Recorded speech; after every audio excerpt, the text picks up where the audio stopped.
Welcome to the Business Scholarship Podcast. I'm your host, Andrew Jennings. You're listening to a special Citizens United at 10 Symposium episode of the show. In recognition of the 10th anniversary of the Supreme Court Citizens United decision, we're interviewing scholars about the research on the decision and the issues that it raises. We're also taking a look forward for things to watch for over the next 10 years. We'll return next week with our regular episodes. As usual, if you like what you hear, please subscribe to the podcast on your favorite podcast app or let others know about the show too. Our next guest in the Business Scholarship Podcast Citizens United at 10 Podcast Symposium is Ciara Torres-Spelliscy, Professor of Law at Stetson University. Ciara, welcome to the Business Scholarship Podcast. Thanks for having me. Ciara, you've written in this area, and I wondered if we could start the conversation with maybe an overview of the work that you've done as it relates to Citizens United, as it relates to issues of election law, issues of corporate law. Sure. So I was a lawyer at the Brennan Center working on the issue of money in politics when Citizens United was being litigated. And so I'm one of the few people in the world who can say that they put in briefs on both rounds of the Supreme Court case since it was argued twice. And while Citizens United was up at the Supreme Court, I also wrote a white paper for the Brennan Center trying to spell out the worst-case scenario if the Supreme Court got rid of the corporate expenditure ban and what corporate law problems that would possibly raise. And then the Supreme Court came out with their ruling in early 2010, and it was the worst-case scenario. And then that white paper was published by the Brennan Center. People in Congress saw that piece and invited me to testify about the corporate law problems. And they sort of boil down to two things. One is a transparency problem, and the other is a consent problem. And this is from the point of view of corporate shareholders. So the transparency problem is that corporations, even publicly traded corporations, are not required to tell investors where they are spending money in politics. And then the consent problem is sort of a twin problem, is that corporations don't ask for shareholders to vote on corporate political budgets.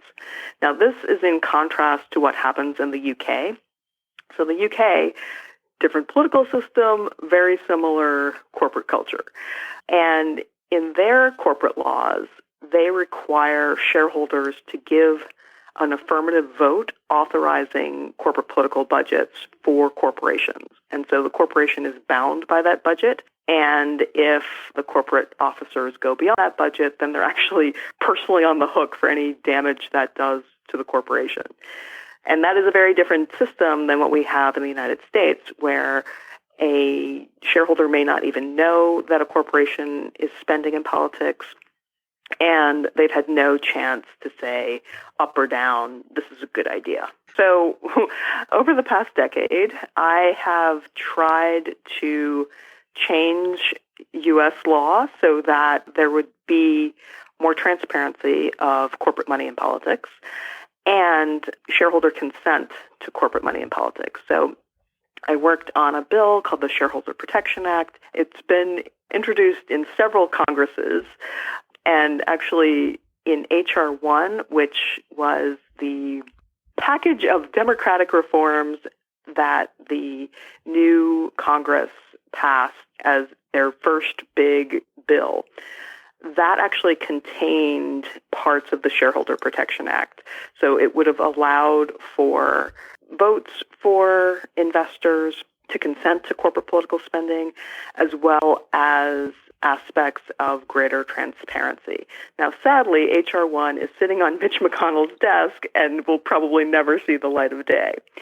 But this has been a long-time project of mine to try to actually change federal securities laws to require more ability of shareholders to have a say on all of this. The other thing that I've worked on is trying to get the Securities and Exchange Commission under their existing powers to promulgate anti-dark money rules. And so there was a petition that was put in by 10 corporate law professors in a bipartisan group requesting a new rulemaking. And so what my coalition did is we tried to demonstrate to the Securities and Exchange Commission that there was popular support for this. And over 1 million people wrote into the SEC asking for this rule. And it was going along smoothly until we apparently caught the attention of Senator Mitch McConnell. And what he has done over the past couple of budgetary fights is he has inserted riders into the federal budget which say to the SEC, you cannot complete a rulemaking on dark money. And he just did this again last month, which is totally frustrating, but it's part of our democratic process. So there's been this effort at the agency as well.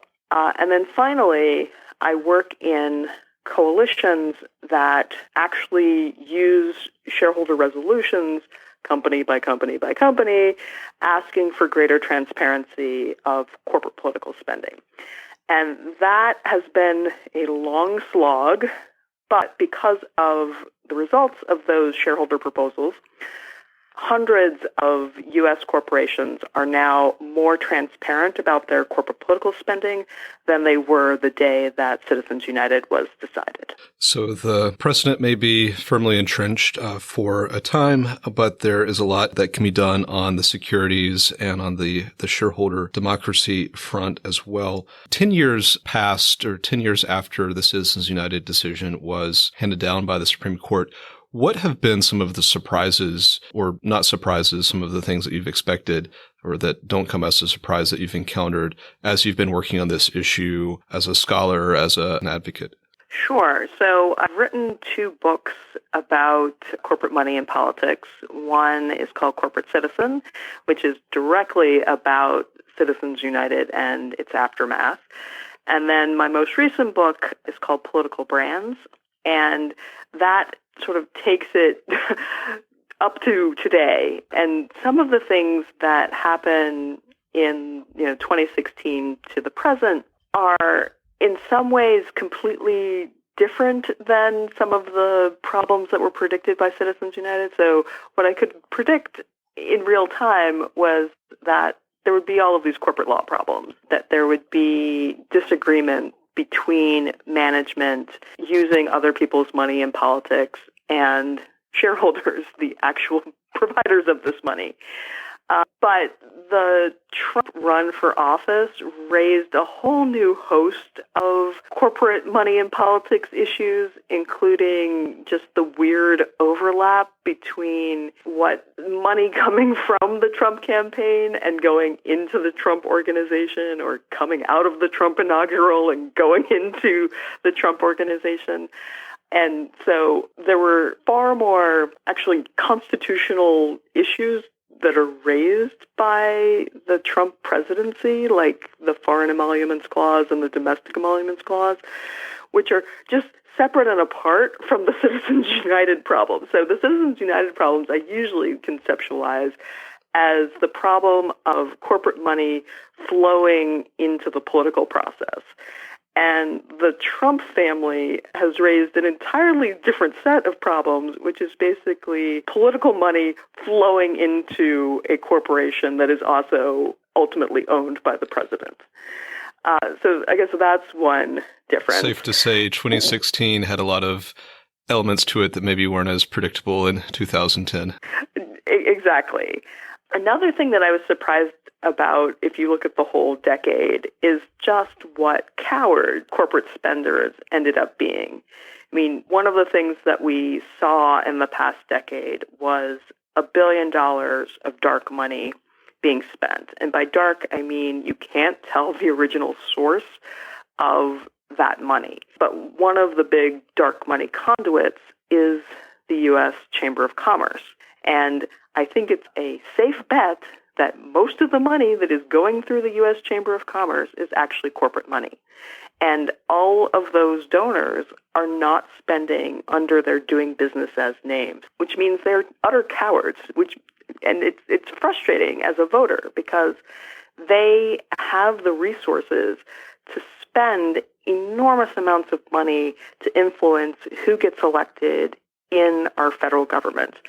and yet they do not have the sort of simple courage of putting their name where their money is, which is something that individuals actually mostly do in our political system. So, you've given $27 to Bernie's campaign. You're likely, if you get up to the $200 disclosure threshold, then you're going to be associated with that political donation.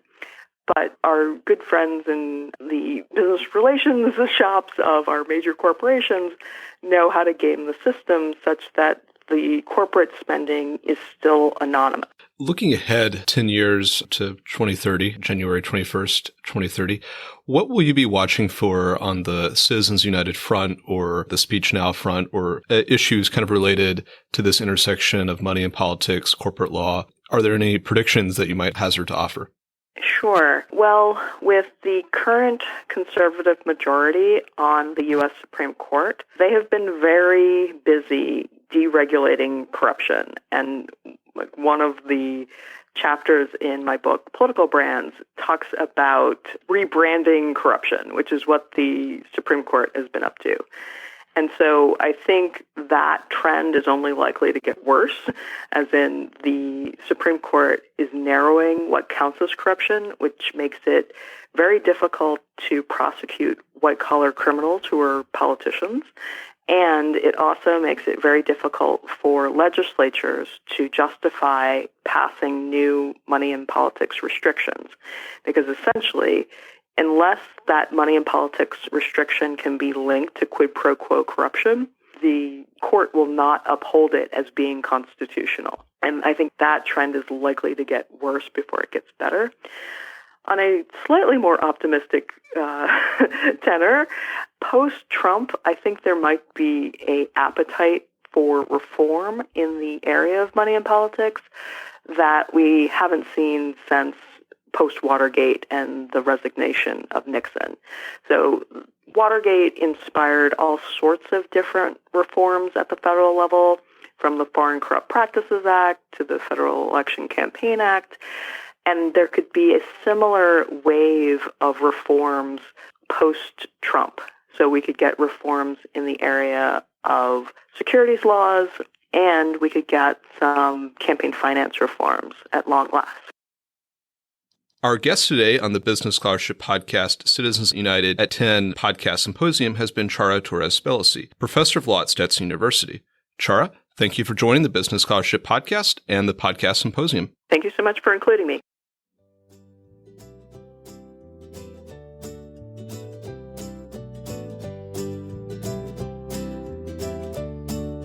Thank you for listening to another episode of the Business Scholarship Podcast.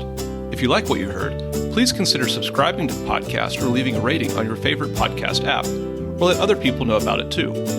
If you have suggestions for future episodes, please let me know. My email address is andrew@andrewkjennings.com, and I look forward to hearing from you. Until the next time, I'm your host, Andrew Jennings.